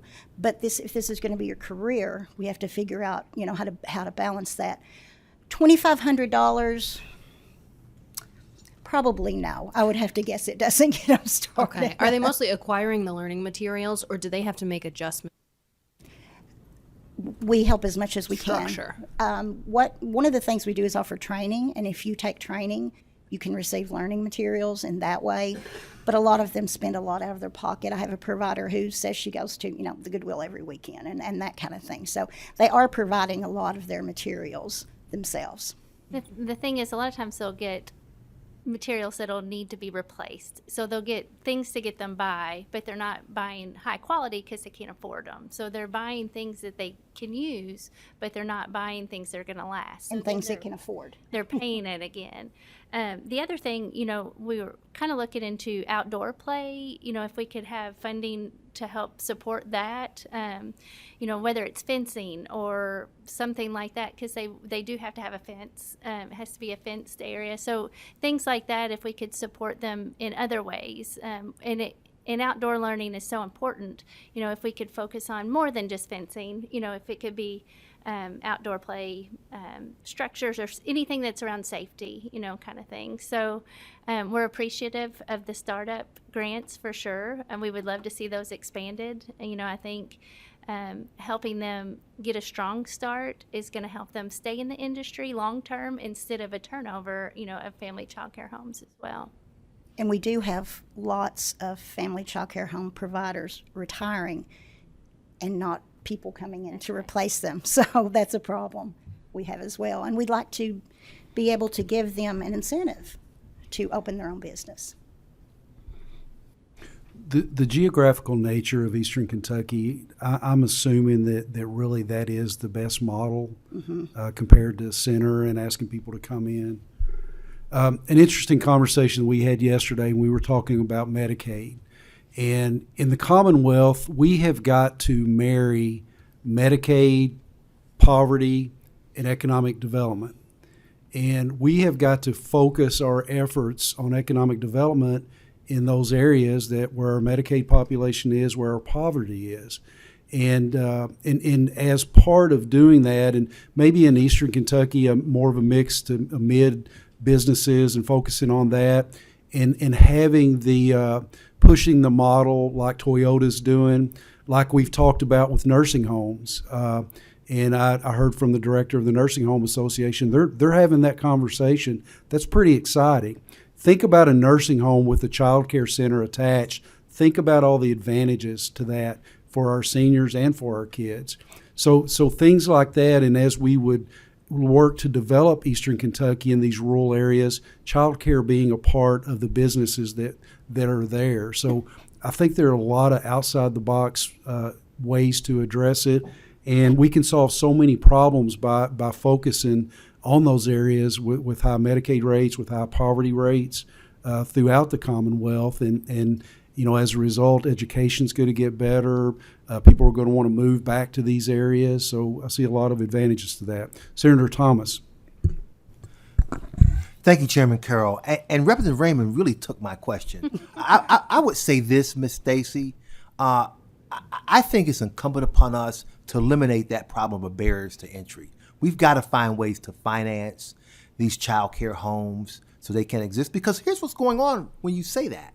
When you make that comment, you're saying there are people out there who want to provide daycare for individuals. That's what you're saying. Okay, they just can't do it because they don't have the capital to do so. Okay, so in Eastern Kentucky, that's something that we've got to eliminate. So I want you to talk with Debbie and ask Debbie about some suggestions about grants or other opportunities. But that's a problem that we should eliminate. So that those who want to open up family care homes can do so, and then we can have more and more high quality, affordable daycare for Eastern Kentucky. And so Debbie, you and Ms. Stacy work together on that. Come up with some ideas, pass it on to Chairman Carroll, and we can eliminate that problem. Thank you. So last week I kind of played off my co-chair's idea, and we had a round table at home with some of our providers, and we got into the discussion, and it boils down to what are these providers, what are they making, and what is a fair wage for a child care facility owner, an in-home provider? What's a fair wage from them? And I think we've kind of determined that before we really look at the fiscal part of this and what assistance we're going to provide. And I asked a couple of the providers, I think it made them a little uncomfortable, but I think $50,000 to $70,000 would be nice, and so I think there's a happy medium in there somewhere that we have to gauge by as we move forward that will provide the incentives for centers and for all the types of providers that we need. And that's what's going to be so difficult to come to, is finding that number and finding the dollars to do that. I'm hopeful that the federal government's going to ante up some long-term support, and I think the state is also willing to do so. We see the importance, but as I've said this morning, we've really got to think outside the box and create new avenues to provide these services to support all the things that we need to support. And first and foremost, that we didn't talk a lot about this morning, the advantages to the kids, because the kids being in an educational environment from birth on, they're gonna succeed more in life, and they're gonna advance further and quicker, and we're all gonna be better off for that. Senator Thomas, do you have a follow-up, sir? No, I'm going to agree with you, Senator Carroll. I'm not shy about speaking my mind, and I'm going to say they should make at least $15 an hour. That's my position. That your average child care worker ought to make $15 an hour. That's my position. If I may, it's a little hard for family child care providers because you put that dollar amount on there, but they may be open from 6 to 6. They may be open from 6 to 8 o'clock or on the weekends. So it does that's a challenge for them to really come up to be able to articulate what it would cost, because, the ones that say $5.50 an hour, they may be open for, 60 hours a week. And that's what's driving that number so low. So, again, like Becky said, they have to think of themselves as business people, and they have, times they're open and times they're closed, so they can protect that. Do you all find that most are maximizing the number of kids they can have? And I know some do it because they want to be home with their kids and it's a way they can make some money, and I get that. But in general, are they maximizing the number of kids? I think so. But I don't know about in your area, but in my area, I've actually had providers say, wait, I'm supposed to pay myself a salary.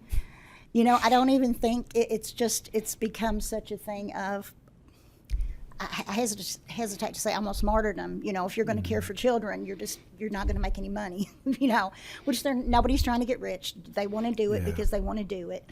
But they don't realize if this is going to be your career, we've got to figure out a way to keep you up and running. Do you feel like a marketing campaign, and especially in the eastern part of the state, would that help to let people know, hey, this is out there, there's help to be had to set this up, and what impact do you think that would be? And Sarah, if you got any follow-up on this, please. If you all want to answer first. I do think so. We've talked the Child Care Council. We've kind of thrown that around. I think a marketing campaign in itself, not only more on the impact that you make in a life, you know, across their whole life. You know, you really start building that foundation, and to recruit people, because right now our industry is so depleted with workers. You know, we need new people in, and as we were saying, it's an aging issue. Our providers are aging out. You know, they're getting older and they're retiring, and then we don't have the new people to replace them because they can make the same amount of money at a fast food place. So we need to really change that, you know, so that it is meaningful work and they are getting compensated for that. We've seen other states that have done more extensive marketing to enhance family child care homes to join the field. This past year, Kentucky was the first state to set up the family child care network. But Connecticut was the second. They followed right behind us, and they had done more advanced marketing on come to the field and did some statewide pushes. There's other things that we've seen that have helped enhance. So Becky talked about they don't pay themselves a wage, and some of that is business, and some of it is I paid all my bills, I'm going to take what's left over. Wait, this week it was only $20. But there are several states who have specifically set up subsidy and different programs to say this is the wage that family child care providers should start off attempting to make. Setting up your books, you're going to pay yourself this much an hour. And when they've done that, those states have been a little more successful. I know that New Mexico, Colorado, some of the states in that area have set that up to say this is the wage family child care providers should make. And then they've been more able to attract providers because they know, hey, I'm going to make that when it's over. Because beforehand, when you're launching into this new business, if you don't have any idea that you're going to make enough to sustain your living, it's less appealing. And I will say that one of our marketing campaigns right now is we have partnered with our local technical community college to go into their classrooms for the early childhood classes to speak to them about a career path in family child care. And since we're opening a new office in Moorhead, we're looking at being on the Moorhead campus and saying this is opportunity. This may be something you want to look at. Okay. And if a family child care home is certified or licensed, then they could potentially have practicum students come and observe them in either the associate degree programs or at the university level. So that partnership could also attract new people coming into the field because, again, it is an aging population. Many of these women, I only say women because we have no men doing this in Kentucky, but these women have been doing this for an entire career and they're retiring. But many of the new child care providers, like when I taught at Eastern Kentucky University to the early childhood population, they didn't really know this was an option. They'd never seen anybody do it. So if you can get students out to see what some of this looks like, it could also be a marketing opportunity for the career field. Okay. We haven't had a chance to do this through other meetings, and it was the intent from the beginning. Is there anyone else here today that has something they would like to come on up? Thank you.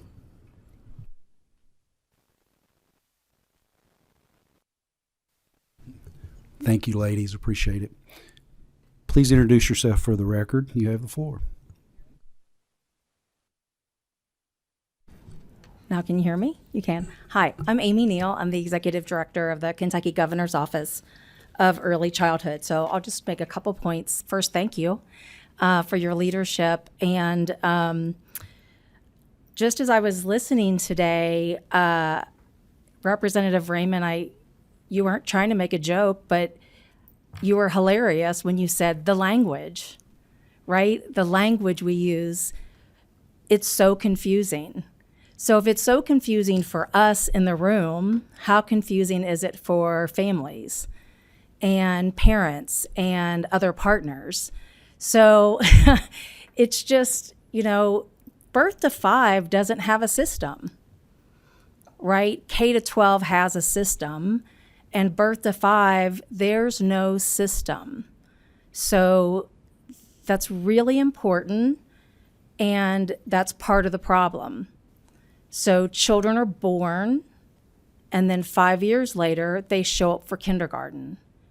And what's critical is that they have high quality experiences, whether that's in childcare, whether that's at home, whether that's in public pre-K, whether that's in Head Start or early Head Start. What we want is for Kentucky to be the best place to have a child and to raise a child, right? But so it's interesting because today we talked about the best practice of mixed delivery, and it is a best practice, and we should do more and more and more of it. And unfortunately, I had to miss the last meeting, but Amy Smith presented, and that's exactly what she talked about, was mixed delivery, but that's not what she called it. She called it, I don't know, I think she called it blending and braiding funding or something. I don't know. Ben did a great job today. He also called it public-private funding, right? So, the point I'm trying to make is there's great stuff going on here in Kentucky, and we heard that today. And so I would just encourage us also to really do that landscape analysis of, and we heard from Fayette County, phenomenal work, who's doing the work really well, and how might we lift that up and do more of it and stop doing what's not working.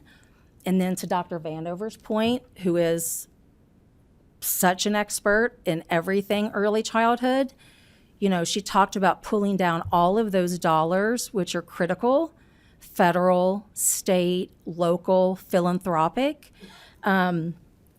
because the only way we're going to do this right is collectively and rowing in the same direction.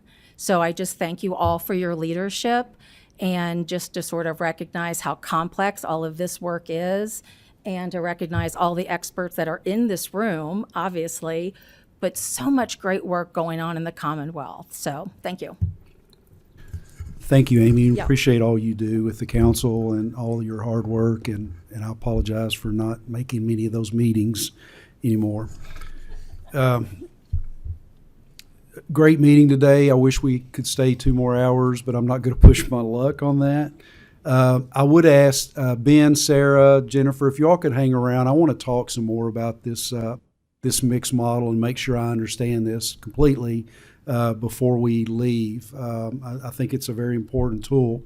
And in closing, I want to just follow up a little bit on what co-chair said at the beginning of the meeting.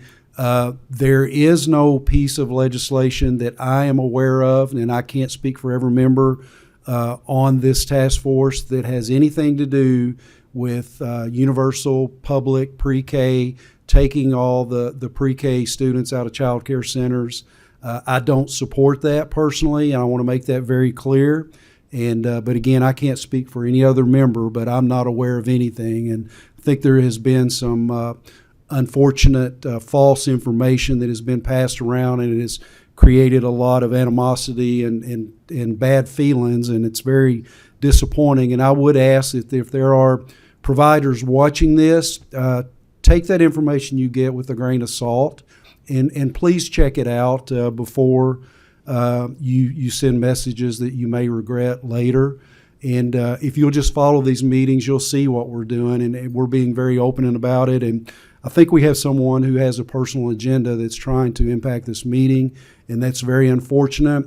But those efforts are not going to happen. We're going to move forward.